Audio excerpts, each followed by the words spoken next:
You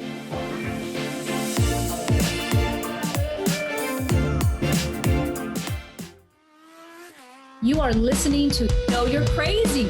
My name is Susan Denee. We all have crazy. What separates us is how we choose to deal with it. I'm going to be delivering engaging and actionable tools to own your crazy, treat your crazy, and turn it into your own superpower. I hope that you walk away from this show feeling the power and strength within you. And never forget to enjoy your journey because you are worth it. Hey everyone, welcome to the Know You're Crazy Talk Show. My name is Susan Denee, and you are listening to Emotional Recovery in the Raw. Today, I have a special guest joining me. But before I get started with his fantastic introduction, I'm going to ask you a few questions. Do you suffer from PTSD or have you ever? What about depression? Do alcoholism and addiction rule your life? Have you tried nearly every anti-depressant on the market and yet remain unhappy? If so, you may be aware of the rapidly growing interest surrounding the use of psychedelics, such as psilocybin, to help relieve the emotional pain of such disorders. Joining me today to discuss this topic is Greg Rea. Greg is a board member of the Nevada Coalition for Psychedelic Medicine. He represents a rapidly growing community of very conservative people who have discovered ancient psychedelic substances as an extraordinarily powerful tool in aiding in the recovery from mental health issues. Greg has been married to his college sweetheart for 4 decades, with 3 grown sons and 2 grandchildren. In college, he played football, recognized as a part of the Nevada Wolfpack Hall of Fame. After his time at the university, he served as a Reno police officer, serving 12 of those years on the SWAT team. Upon the leave of force, he was an evangelical Christian pastor. He was a law-abiding conservative until the age of 56 when he tried psilocybin, I'm saying it wrong, in a therapeutic, albeit illegal setting. It changed his life and freed him from a 7-day-a-week alcohol habit brought on by decades of hypervigilance and exposure to trauma stemming from his police service. Since then, he has made friends with many first responders and military veterans who, through the experience of the ceremonial use of these compounds with a professional guide, were able to experience healing. There are former police officers, firefighters, Navy SEALs, EOD techs, Marines, ER nurses, and trauma surgeons, all of whom have seen and experienced an overwhelming amount of human suffering, which devastates their families and mental health. He has seen marriages saved, relationships restored, suicides prevented, and addictions healed.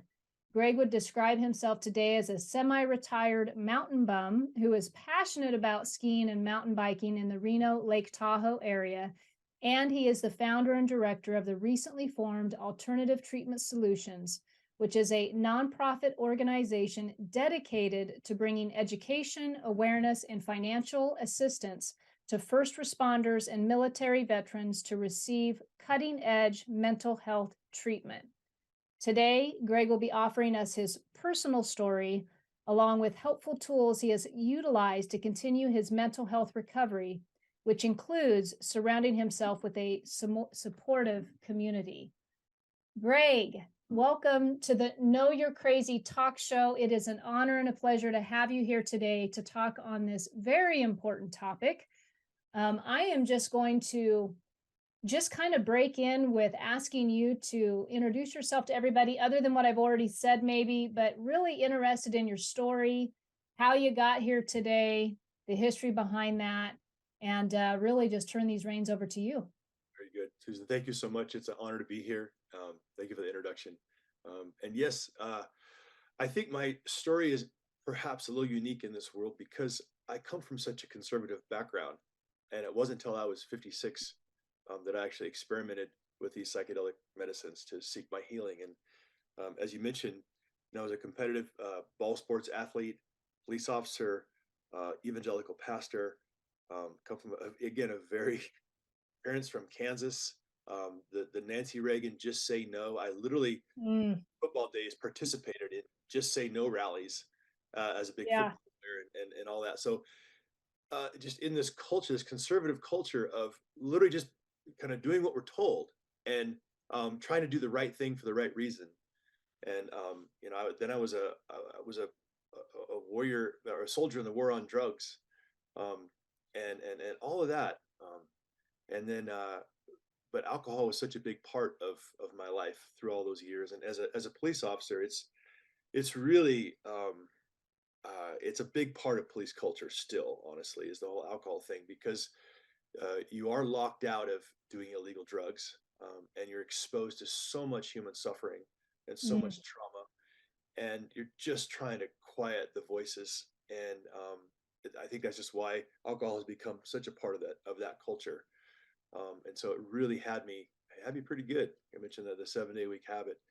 Um, yeah. and so it was a couple years even after doing these repeated psychedelic group sessions that I finally was able to get on top of it and completely change my relationship with alcohol and really step into some freedom. So it's been great.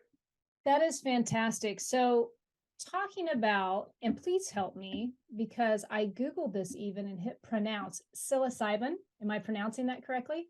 That's correct. Yes. All right. So, I'll probably hammer that at some point. It's But okay. I'm just going to read the definition to start us out for anybody who's watching this right now that's wondering, what are they talking about? What are the psychedelics that they're referring to? Like, where are we going to with this? And so, psilocybin is a hallucinogenic substance obtained from certain types of mushrooms that are indigenous to tropical and subtropical regions of South America, Mexico, and the US. These mushrooms typically contain 0.2 to 0.4% of psilocybin and a trace amount of, I'm not even gonna pronounce it, another hallucinogenic substance. It's psilocin. You got it. It's pretty Thank close. you very much. Thank you very much. And so essentially, if you were back in the day, like, so I'm a recovered alcoholic, 22 years, clean and sober. I talk about it a lot on the show. So alcohol too was a solution for me for many, many years to recover from all kinds of emotional disorders, from trauma to depression to anger to rage to that was the solution. And it calmed the nerves, and then marijuana kicked in on there, and it really calmed the anger for many years. Been down, a little bit of the drug story. My story was back in Phoenix, did a little bit of crystal meth, a little bit of cocaine, alcohol every day, marijuana every day. And then there was this one time, and you and I were chuckling about it before the show started. There What was was it? this one time. What's about the one time? This is that one time. So if anybody who's listening to this, that I had an ornery roommate who had done what most of you might know this being referred to as shrooms, mushrooms, shrooms, LSD, tripping, this type of thing. And I say she was ornery because I think she knew very well what she was up to. And I had a friend visiting, and we did shrooms, a massive amount of shrooms, if I recall correctly. And I was chuckling with you. So I had the experience back in the day, which some of you may be more familiar to as you're thinking about psychedelics. And this is why I have Greg on the show today, because the trip I was used to, as I described to him, I describe it as like I went through the four seasons. I was angry, I was crying, I was happy, and then I saw God. And I remember it like it was yesterday. And didn't mind it, but it was the only time I did it. And I had this extreme example of what psychedelics were and what they did. And because for me back then, although I did a lot of substances that put me out of an out of control state, those made me scared of like really being out of control. But this is not what you're talking about. You're talking about something that's completely different than what I'm describing. And I kind of wanted to start out there for the audience or for anybody who's tuning in, because I talk a lot about recovery from alcoholism and addiction on the show. In fact, I had a couple women that I work with call me today when they saw the title of this show post on social media, like, Susan, what's up over there? And so I really, but that's why I had you on the show, because many people, believe it or not, in the recovery community, people are already partaking in what you're here to advocate for today. And so I thought it would be a really good thing to bring in some education, to bring in insight from somebody like yourself who comes from a background who, not only, abused alcohol, used it for your own solutions, like I was saying, I did, but understanding and can really articulate what are we talking about here? Because we're not talking about the super trippy stuff that I did. Yeah, yeah, that's well said. And the major difference between classic plant-based psychedelics and alcohol, for example, is we drink alcohol to check out, to numb things. I want to get away from what's going inside of me. The interesting thing about classic psychedelics, such as mushrooms, is it's the opposite direction. It causes you to go inside and really get in touch with your feelings in a profoundly wonderful way when done properly. Um, Yeah. Go back to many people are familiar with the high dose kind of recreational trip, and it becomes very disorienting and kind of weird. um, yeah, I say in situations like that, it's like giving a monkey a machine gun, without Yeah. guide, without experienced people, without a setting, knowing your dose just right, having an intention in almost a therapeutic session way. The results are profoundly different when done with intention, with a guide. And one thing I do find I have to get over is, and I understand that people have sometimes a resistance to taking a drug to get over another drug. Sometimes there's Mm. resistance right there uh, because mushrooms got lumped in with all the other dangerous Schedule One drugs back in 1970 when Richard Nixon declared the war on drugs and all that. It just got lumped in, and it was really more of a war on hippies and minorities, actually. But anyway, I digress on that. But um, what's becoming really accessible and popular are actual guides, and so most mid-sized or major cities have some type of psychedelic society. So if somebody doesn't know where to start, like if this is illegal Yeah. in the state, where do I start? What I'd Yeah. suggest is look up, is there a psychedelic society in your town? And like I said, most mid-sized, large-sized cities have one or several psychedelic societies where they have non-medicine meetings, places they can go get some education and awareness, and then oftentimes they can connect you with a guide who can kind of take you from there. And so that's it's accessible in that way. And then in these controlled situations with seasoned guides, it's just a it's fantastic. It's wonderful. It's difficult. It's challenging. But and I don't know the science that well to describe it, but I just know this is that um, something happens in your brain that there's this part of your brain that creates your ego. It's kind of the traffic cop that keeps all the thoughts on the shelf, and it's what makes you you. And in this wonderful, mysterious way, when this, I call it medicine, takes effect in you, it gives that traffic cop the night off. And for a couple hours, 4 or 5 hours, all those thoughts that are on the shelf are going to get to connect with each other. And now scientists call that neuroplasticity, that there's actually parts of your brain that are talking to each other that normally don't, which Hmm. of course creates healing, but then it connects, because that's where often your pain is locked up in, is that traffic cop is keeping all the pain up on the shelf as well. But when all those some painful memories can actually come down and start running around and talking to each other, um, that's when some of the healing can really begin. So it's profoundly and mysteriously wonderful.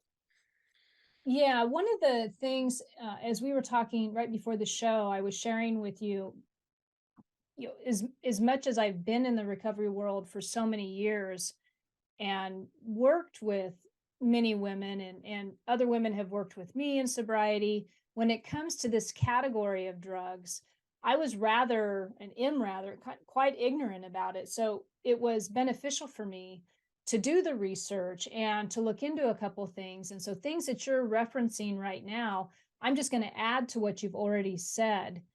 To date, here's what science right now is showing behind this. To date, studies have shown that this therapy is beneficial in relieving symptoms of treatment resistant depression, obsessive compulsive disorders, and other mental health disorders.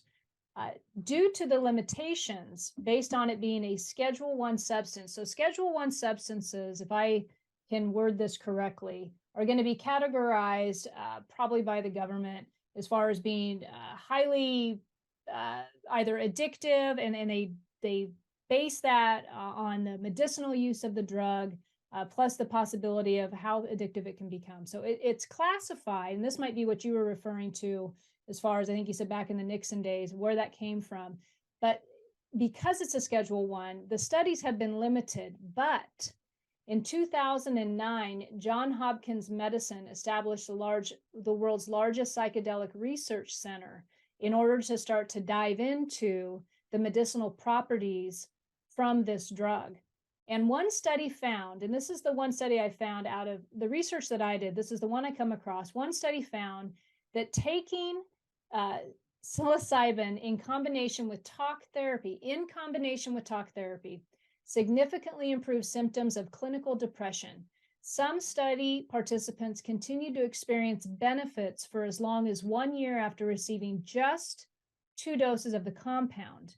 And although the mechanisms of psychedelic assisted treatments remain unclear, the action, and this is where you're talking about some of the effects on the brain and the mind, the action of these drugs at the serotonin 2A receptor and downstream effects on neurotransmission, intracellular signaling, epigenetics, and gene expression appear to enhance plasticity at multiple levels, including neuronal structure, neural networks, cognition, affect, and behavior.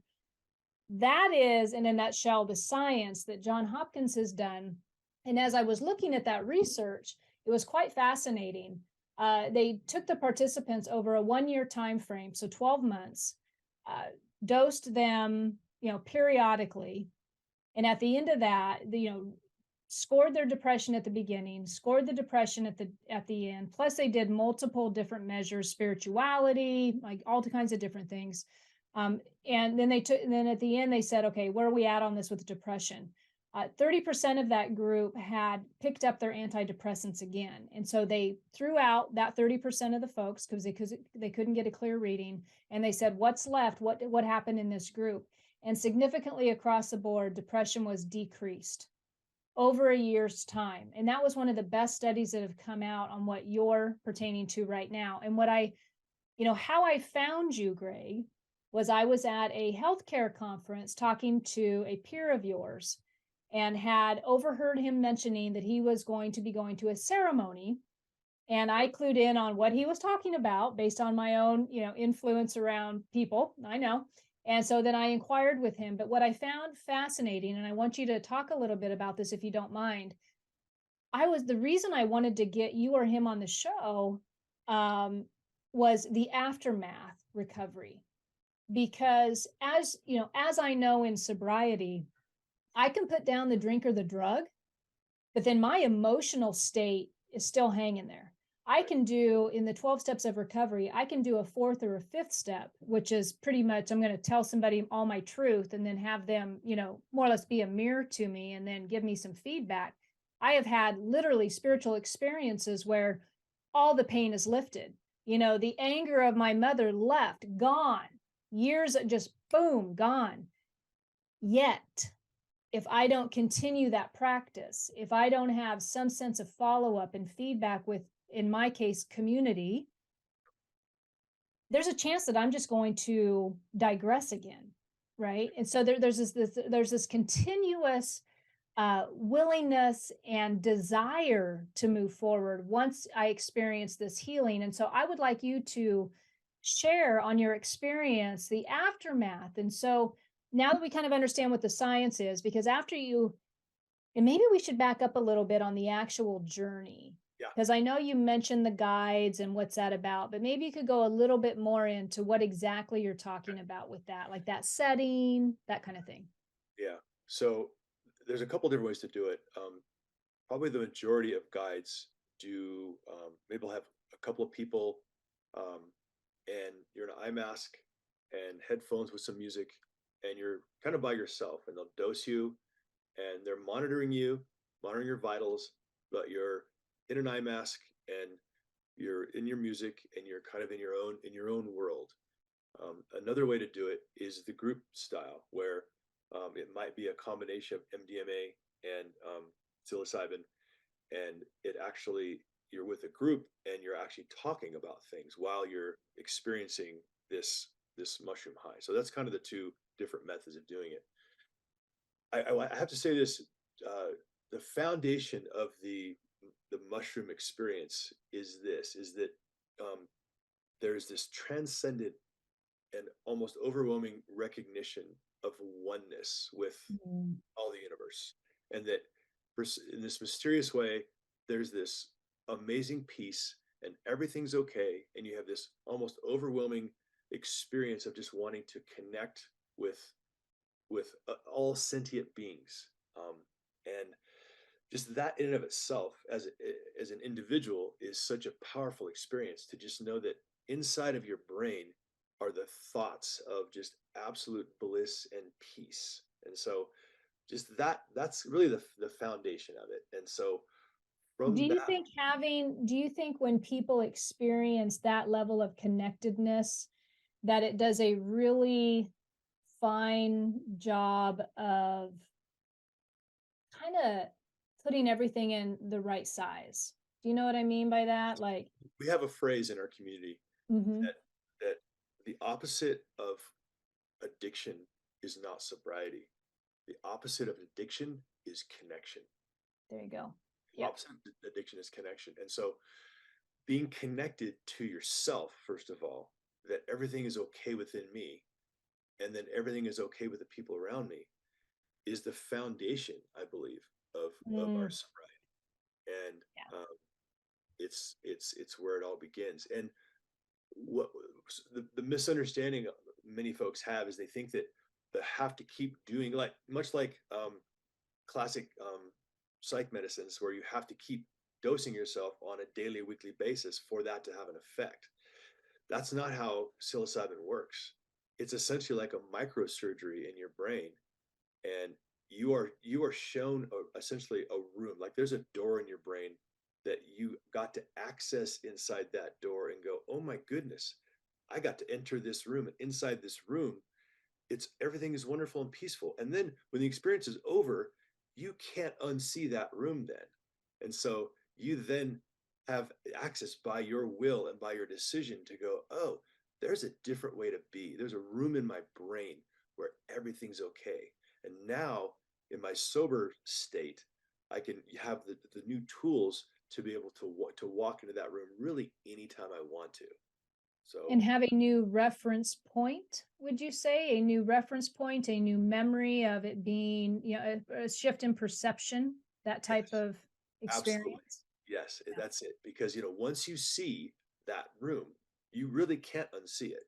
And now you're aware that it's there, that there's this different way to be. For me, a lot of it had to do with the self-critical talk, the voices that have been screaming in my head my whole life of I'm not enough, and I got to do something to prove myself. Yeah. To experience under this medicine, all of a sudden those voices gone. I didn't even know it was possible. And then once I was led into that room, I was like, okay, I'm going to do everything possible to now live in that room. And that's what I've been able to do. And so that's fantastic. So let me ask you about that. So you have the realization, you see the room, you understand that these negative voices and this negative self-talk is not necessary at all for you to live your life. And so afterwards, so what I just heard you say, which I thought was fantastic, is you made a decision that I am going to do everything in my power to more or less don't return to that negative thought pattern, because I've been shown that I don't need to. Right. Like it's all right. And so there's the aftermath of the work. That's what I want to talk about. So afterwards, you've now had this awakening. You understand who you understand. It's almost like you're given a possibility. Like you finally feel the possibility, like life is possible without these voices. Yeah. Life is possible. Yes. And so Yes. how do you stay on that path of direction after you have this awakening? What's the after recovery piece of it? Great question.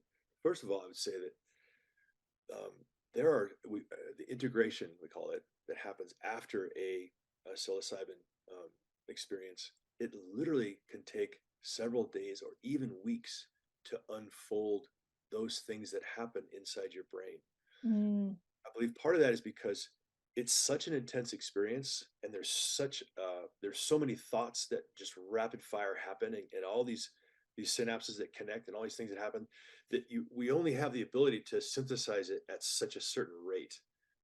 And I've literally had the experience myself and several of my friends, like a week or even 2 weeks after this experience, have just some kind of massive breakthrough or realization or meltdown or tears, or call a buddy and say, "Oh my God, it's finally revealed to me. This is what happened." But again, going back to the experience, it's so intense and so wonderful that it just takes a while to unravel it. And so the conversation and the community that happens after the ceremony is the most important. The effectiveness mm, experience these compounds is exponentially more effective when done in community, when done in integration, when done with a skilled therapist, with the support of family and friends, and talking and talking and talking. So another part of it is journaling, and we encourage all of our participants to in the days after the ceremony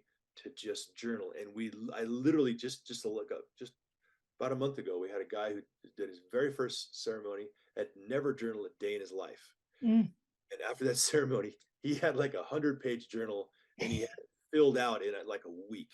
Um, Wow. and his therapist that he'd been seeing for years, all of a sudden they thought they were the best therapist in the world because their client is now just cracked open and totally in touch with all this, some of these childhood things and this and that. But man, I can't emphasize enough is the power of the community. Another thing with journaling, community, talking with friends and family and therapists, the meditation practice. I Well, yeah, and sorry, because I'm going to definitely get you into the meditation piece of it. But the word that so what I really liked about what you just shared was the word integration. I liked the fact that you're letting people know this is a major shift in perception. So don't think that after you have this major awakening that you're just going to go back home and do the dishes and not feel anything. no, Fact, you're going no, to feel so much that you're going to want to be tied into the community so that you have a resource and an outlet. I mean, yeah, you're really talking about you've now taken in all this information on a level that you didn't even know was there. And now yeah, you're going to process and integrate. It's super important that you express that out and share that with somebody, but also probably be support for another person, right? Because isn't that community? It's where we give and we take.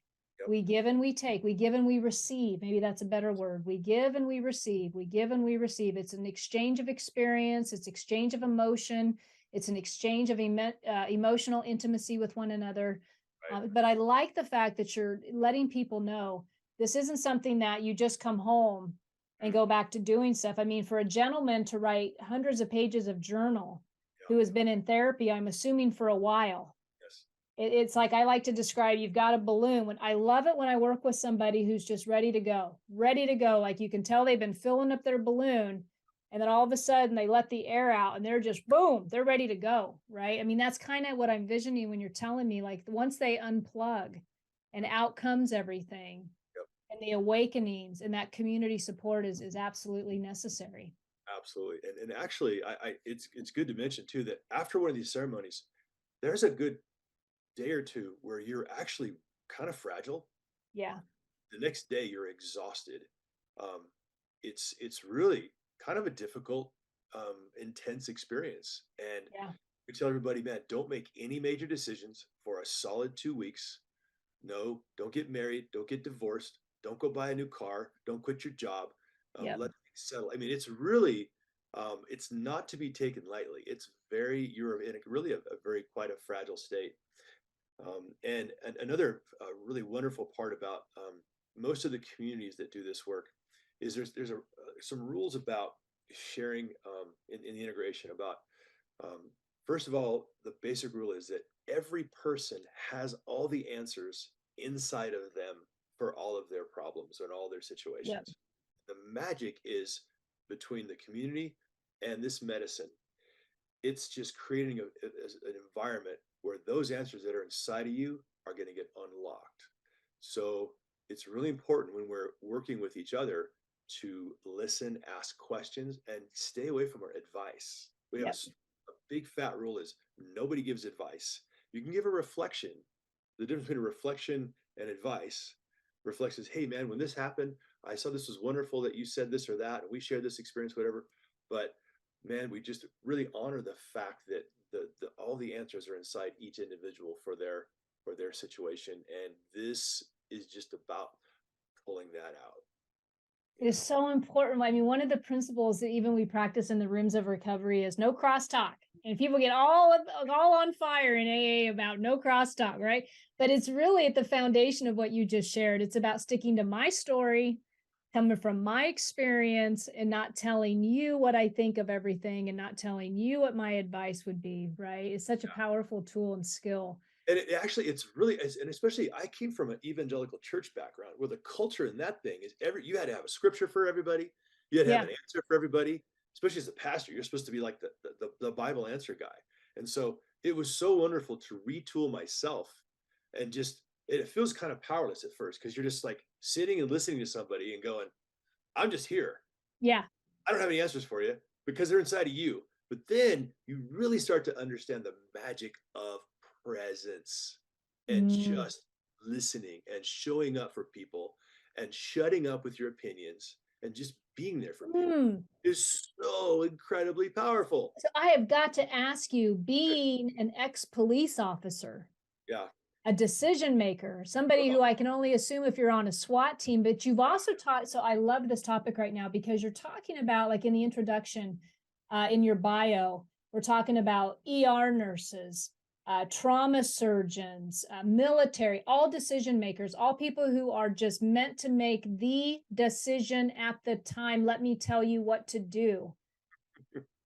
Right. yep. So one particular professional framework to the extreme, to the extreme. We're not, I mean, not jobs are, all jobs are important depending on what you want to do, but I'm talking these lines of work are trauma oriented, and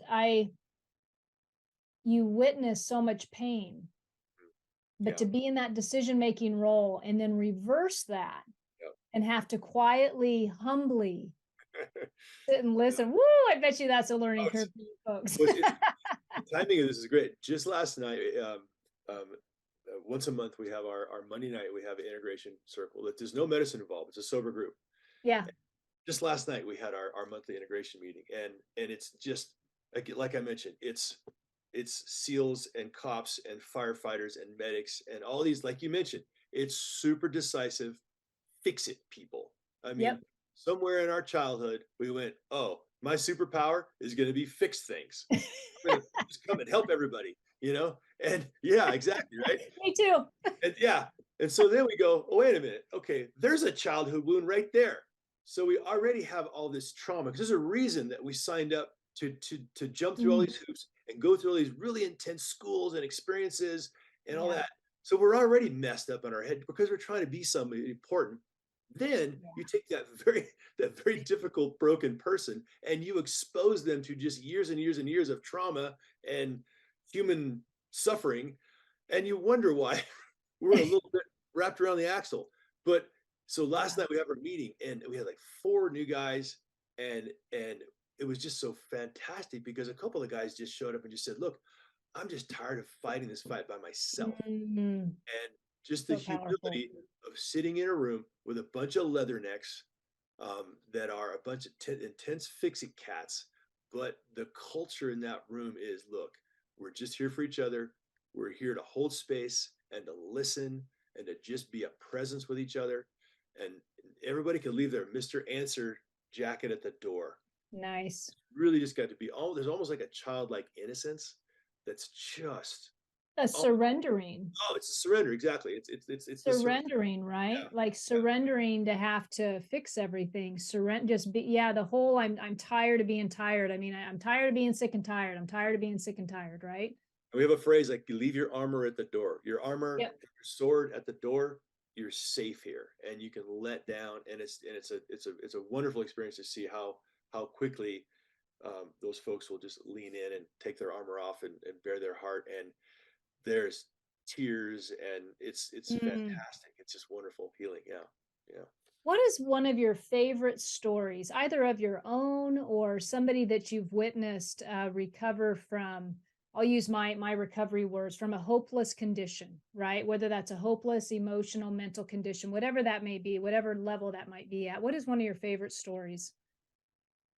Probably the most recent one is actually a young man who I knew from church, who was a like a diaper kid in our church, and he's now 40 years old, and he was went in the army, served in Iraq, saw combat.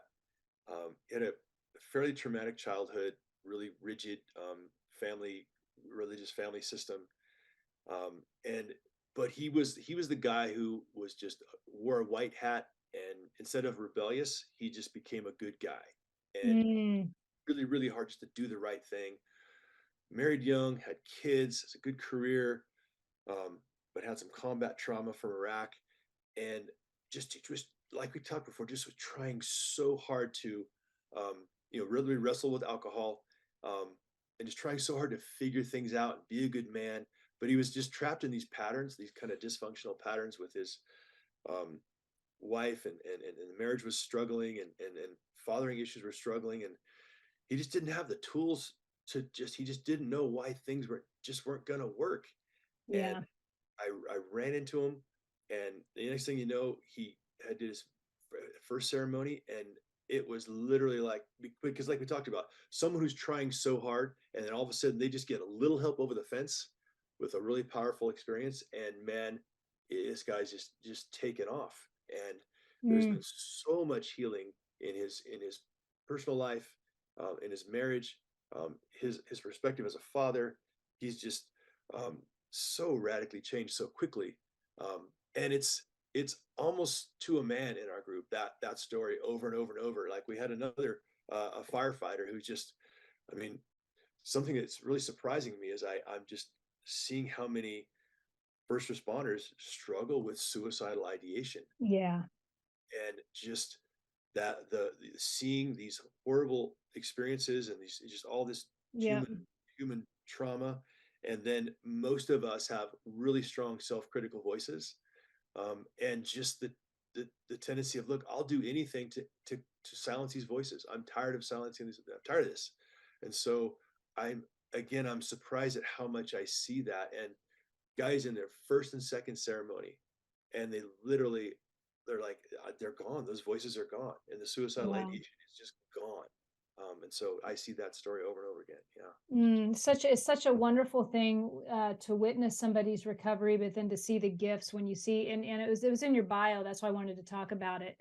When you see families restored and you see relationships rebuilt, and you see these beautiful things happen in people's lives, and you're part of that follow up of what's going on with those individuals. So anyway, it is time to go to break. I have to take at least one break. It's about a Okay. quarter till, so we're gonna break for a minute or two, everyone. And when we come back, we're gonna probably talk a little bit more of the aftermath, the recovery, some things.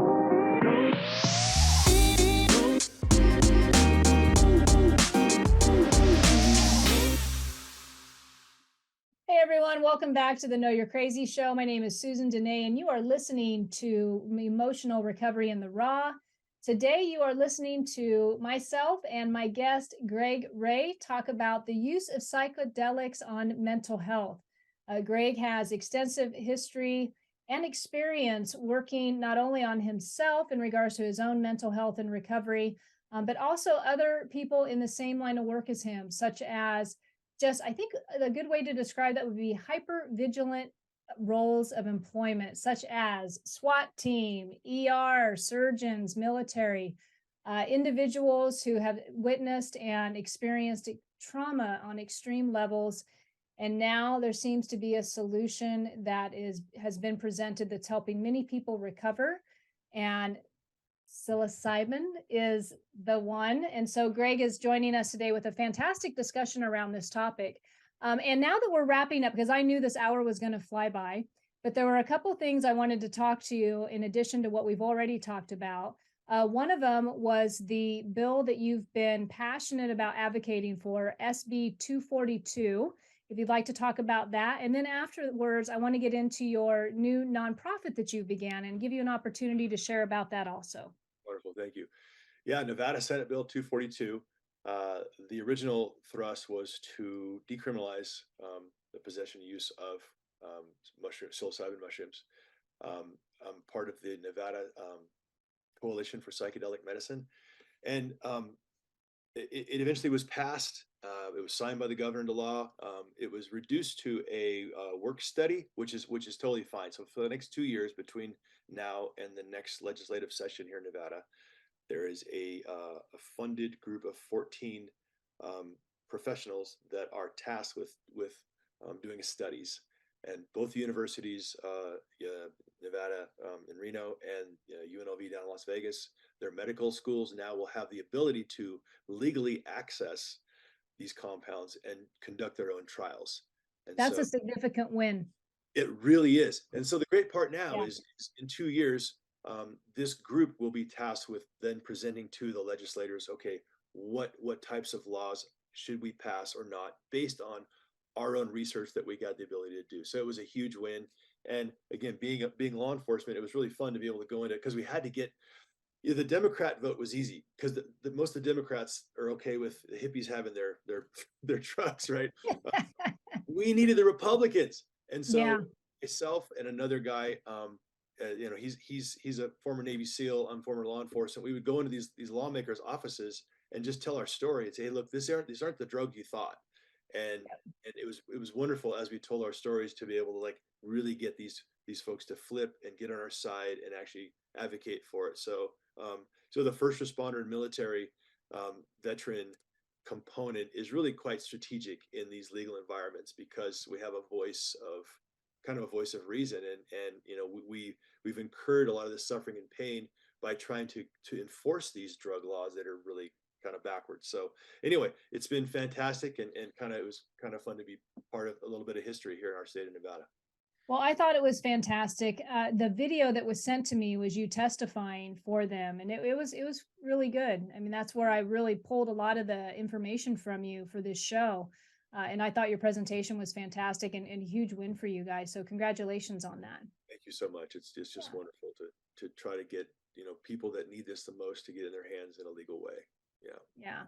Well, tell me about your nonprofit. What do you got going on? Yeah. So as I got into this psychedelic work, I just also discovered the magic of ketamine, and ketamine infusion therapy. And a little bit of history behind that. Ketamine was developed actually by the government, by the U.S. military, as a battlefield anesthesia, because the battlefield anesthesia known as PCP was actually shutting lungs down, and it was fatal too many times. So they needed a battlefield anesthetic that was safe. And so serendipitously, that was back in 1964, so early Vietnam.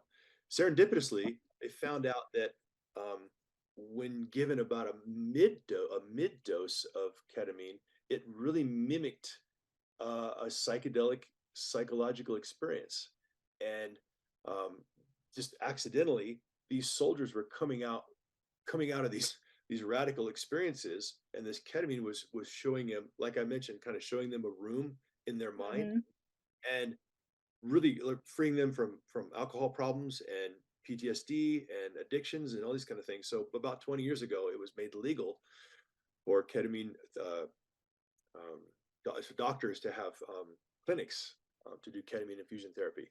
So the great thing about ketamine is it's legal for people to do. Like, here's an example: your typical police officer.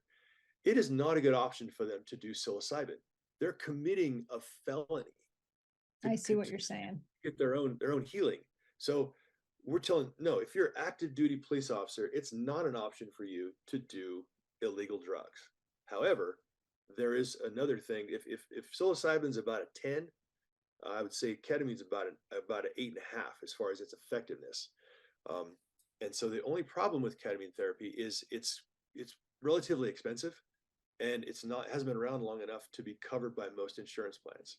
And so I just saw that there's these, again, mostly cops, a lot of firefighters, and then there's also folks that are just, I mean, they're not ready to go to some house with some underground person who calls himself a guide and do illegal drugs.